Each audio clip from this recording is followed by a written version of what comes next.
Saksakallan gunarnavasya Vande Guru Sri Charanaravindan.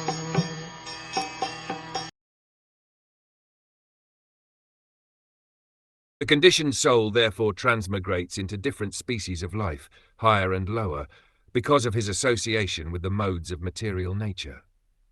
Unless he is relieved of material activities, he has to accept this position because of his faulty work. Here the word karma doshai means by faulty actions. This refers to any activity, good or bad, performed in this material world. They are all contaminated, faulty actions because of material association.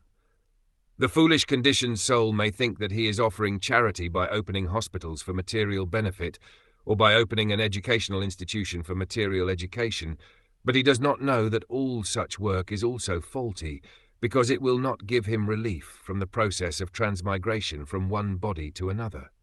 It is clearly stated here, Sad Asan Mishra Yonishu. This means that one may take birth in a very high family, or he may take his birth on higher planets among the demigods, for his so-called pious activities in the material world. But this work is also faulty because it does not give liberation.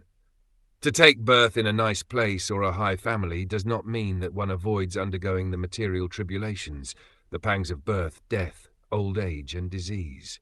A conditioned soul under the spell of material nature cannot understand that any action he performs for sense gratification is faulty, and that only his activities in devotional service to the Lord can give him release from the reaction of faulty activities. Because he does not cease such faulty activities, he has to change to different bodies, some high and some low. That is called samsara padavim, which means this material world, from which there is no release. One who desires material liberation has to turn his activities to devotional service. There is no alternative.